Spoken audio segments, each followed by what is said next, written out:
सुप्रभात मान्यवर। आज की वीडियो में हम लोग दरअसल बात करेंगे इलिया भाई से संबंधित। बहुत सारे लोगों ने जो है इस बारे में पूछा था या बहुत सारे लोग जानना भी चाहते थे कि दरअसल इलिया भाई है कौन और इतनी शुद्ध हिंदी कैसे बोल लेते हैं। तो आइए आज जो है इनके बारे में जानते हैं, खास करके वो लोग जो बहुत समय से देख रहे हैं, लेकिन देखते हैं कि एक जो रूसी नागरिक हैं वो किस तरह से हिंदी बोलते हैं। इलिया भाई, बहुत बहुत स्वागत आपका नए वीडियो में।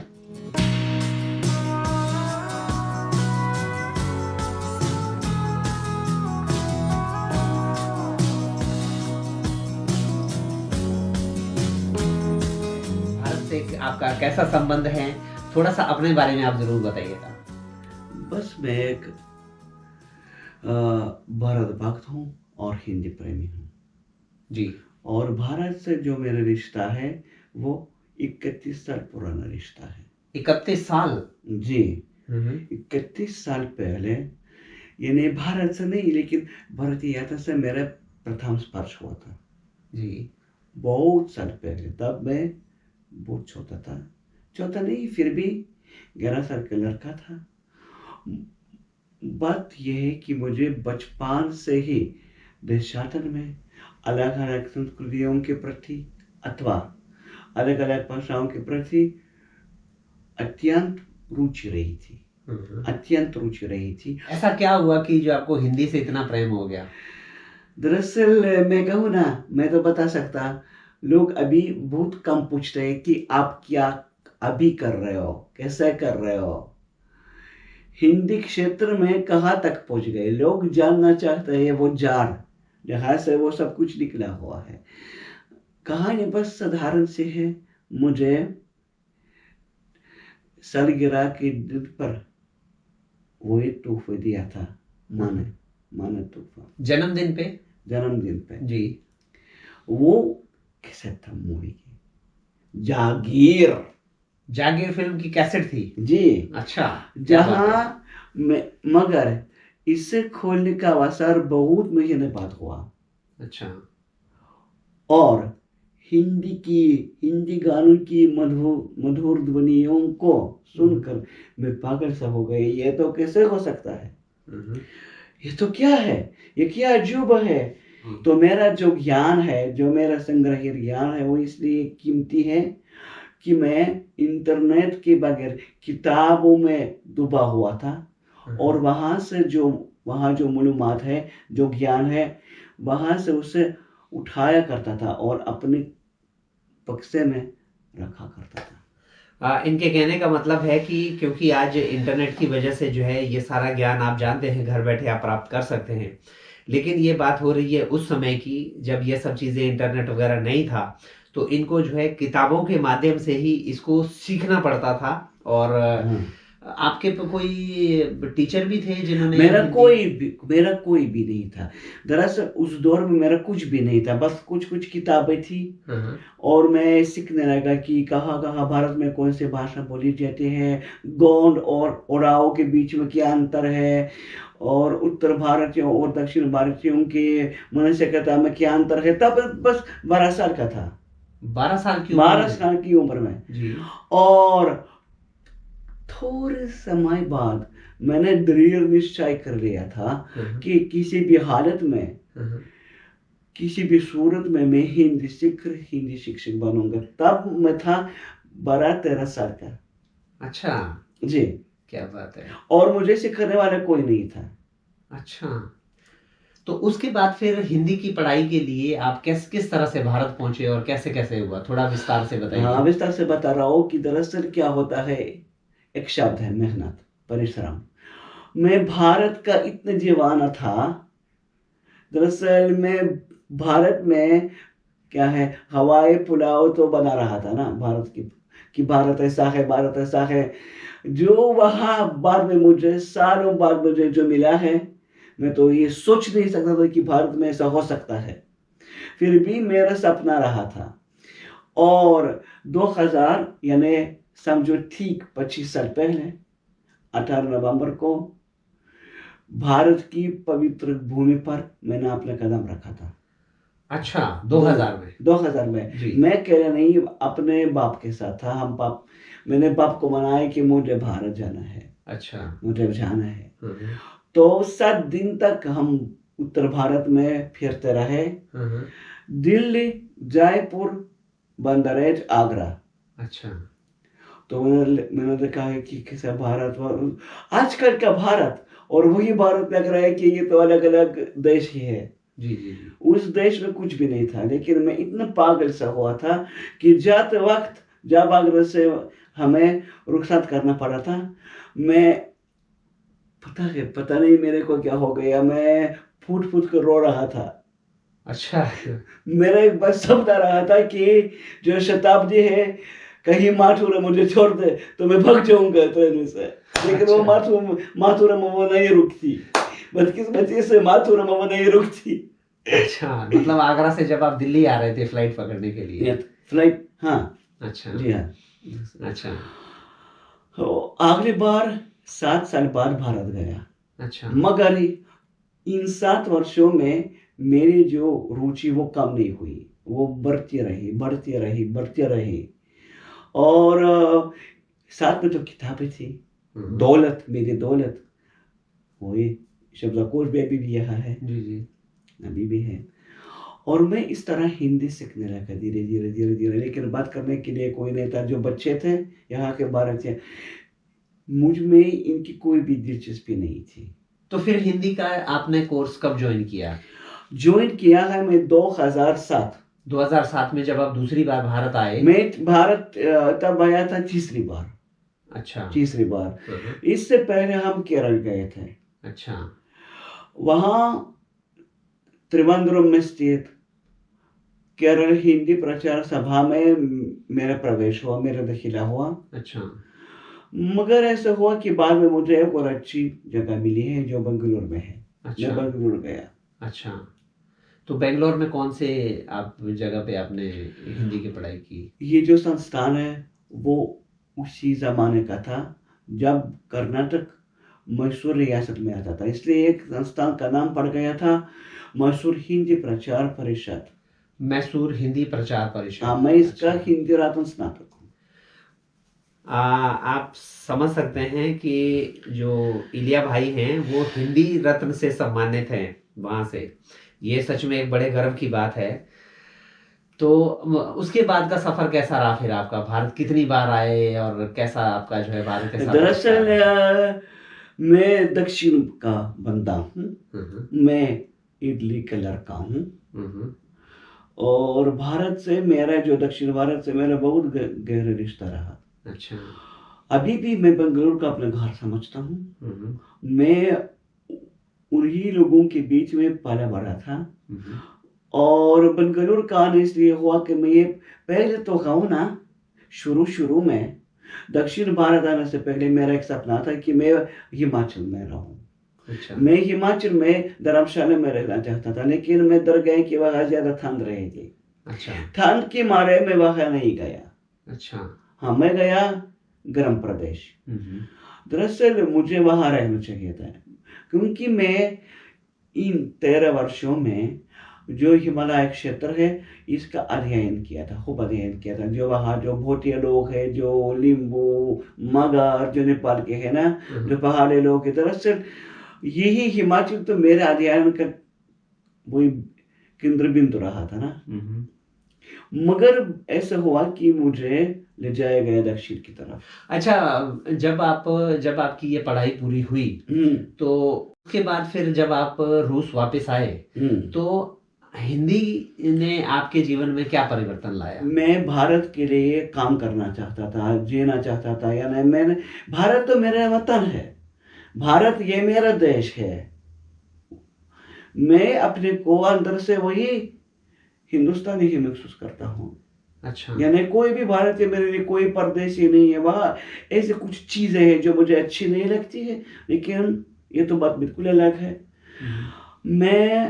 मैं वही बेंगलुरु में या कहीं मैसूर में या कहीं और भी रूसी पढ़ाने को तैयार था, या हिंदी तर प्रदेशों में हिंदी का प्रचार प्रसार करने के लिए भी तैयार था। क्योंकि शुरू शुरू में मैंने अनगिनत लोगों को हिंदी सीखने के लिए प्रेरित किया था। अच्छा। जो वहाँ कन्नड़ थे, जो वहाँ तेलुगु थे, जो वहाँ तमिल थे और हिंदी नहीं जानते थे, मुझे देखकर कि कोई परदेशी आकर, ये तो जानते थे कि मैं परदेशी हूँ ना, सड़कों में किसी को पता ही नहीं था कि मैं कहाँ का हूँ, गली में किसी को पता नहीं था, मगर जो आसपास के लोग जानते थे कि मैं रूस का हूँ। और उन्होंने क्या देखा कि ये कमाल तो है ना, ये क्या अजूब है, ये विदेशों से आकर हिंदी द्वितीय मातृभाषा के तौर पर अपनाया है, तो हम उनसे कम नहीं है।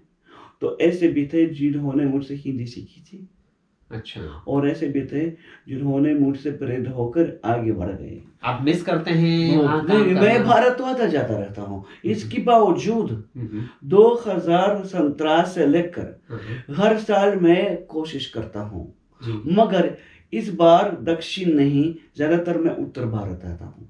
तो आपको दुख सिर्फ इस बात का है कि आप जो वहाँ पे काम करना चाहते हैं, हमेशा के लिए रहना चाहते हैं, वो नहीं हो पा रहा? दरअसल मेरा ये दुख है कि एक तरफ से मुझे भारत में बहुत प्रेम मिलता है, पूरा देश मुझे जानता है, हिंदी के लिहाज से जी मुझे देश जानता है जी।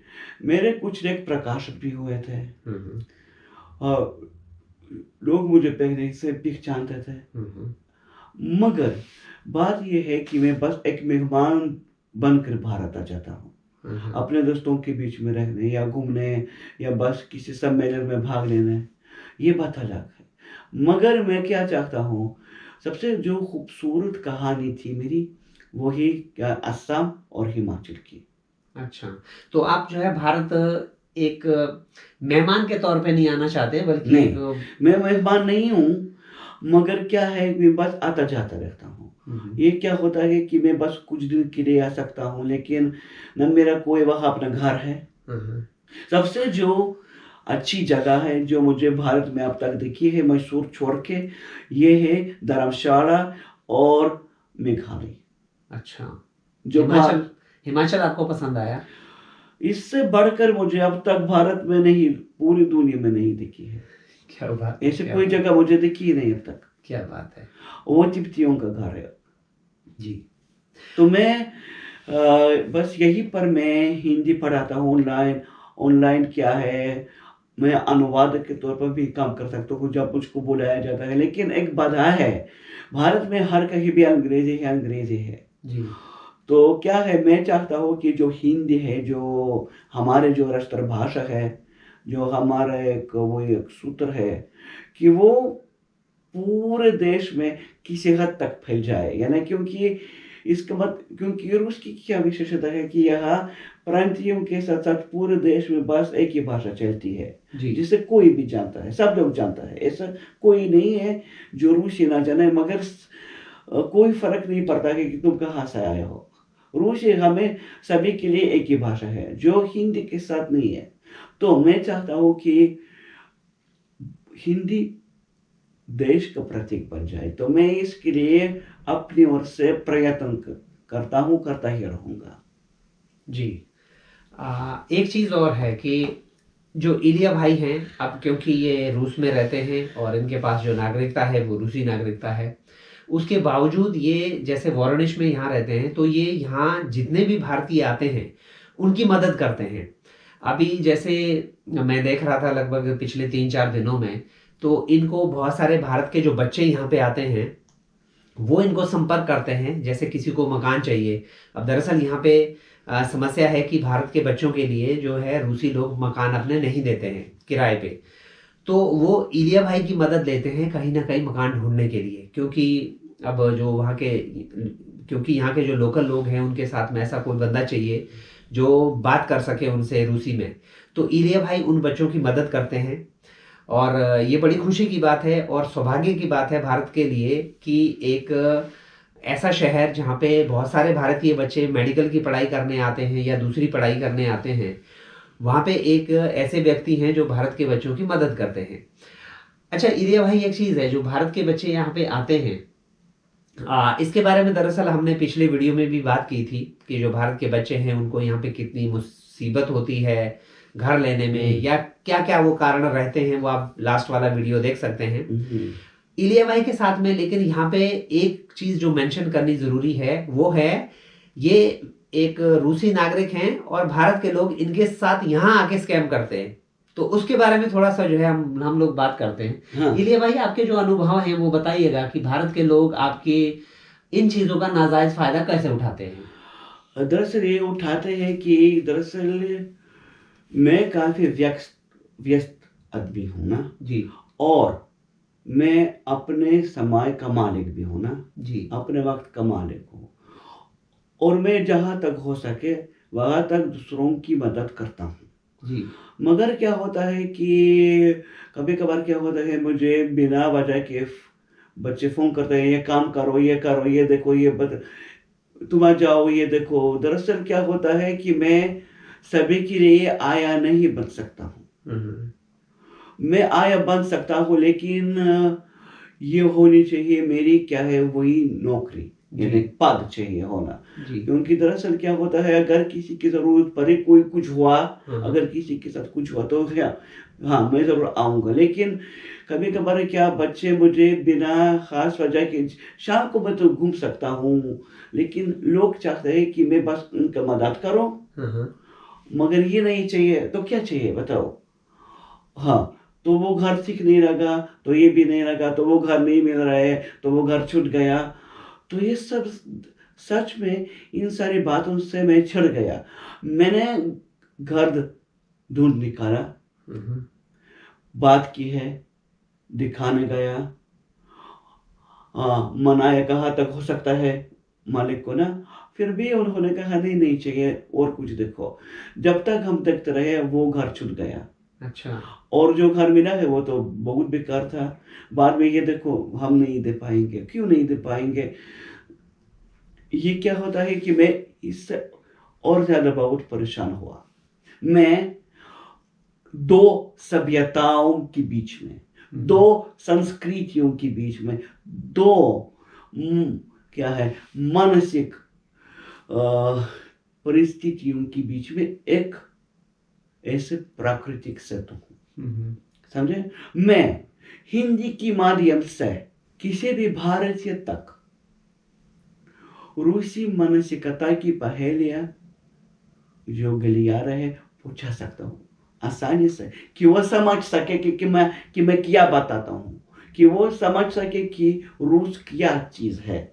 उसी तरह रूसी भाषा होने के नाते मैं इतनी ही आसानी के साथ भी किसी भी रूसी के दिमाग तक पहुंचा सकता हूं कि भारत क्या चीज है। मैं मदद कर सकता हूं, मगर तुम यहाँ आए हो, तुम खुद कोशिश करो, जहां तक हो सके मैं करूंगा। लेकिन क्या होता है मैं व्यस्त रखता हूं तो मेरा मोबाइल बजता रहता है, ये करो, ये करो, ये करो, ये करो, ये करो। ये तो आज की बात नहीं, पहले की बात भी। दरअसल जब मैं जवाब देने की स्थिति में नहीं हूं, तो मतलब है कि मैं जवाब देने की स्थिति में नहीं हूं। जब मुझे समय मिलेगा मैं जवाब दूंगा। दरअसल अभी मैंने एक उदाहरण देखा है कि इनको कोई बुला रहा था और वो कह रहे थे कि सिर्फ 10 मिनट का काम है, 10 मिनट के लिए आ जाइए। अब सुनने में ये लगता है यार 10 मिनट के लिए कोई बड़ी बात नहीं है। समस्या ये नहीं कि 10 मिनट के काम के लिए इनको बुलाया गया, समस्या ये है कि इनको वहां पहुंचने में 1.5 घंटा लगेगा। 1.5 घंटा जाना, 1.5 घंटा आना, 3 घंटे इनके बर्बाद हो गए 10 मिनट के काम के लिए। तो मतलब वही है कि ये ज़रूर हेल्प करने को तैयार हैं, लेकिन ऐसी हेल्प ना हो कि आप छोटी छोटी चीज़ों के लिए जो है इनको बोलें। तो जितने भी लोग यहाँ पे हैं समझदार हैं, लेकिन हाँ ये है कि हमें ये भी देखना है कि जो सामने वाला है कि भाई वो क्या इस छोटे से काम के लिए इतने दूर आ सकता है, या इतना सा छोटे से समय के लिए क्या वो इतना दूर आना चाहिए, या हम उनकी जगह पे होते क्या हम इतनी दूर जाते।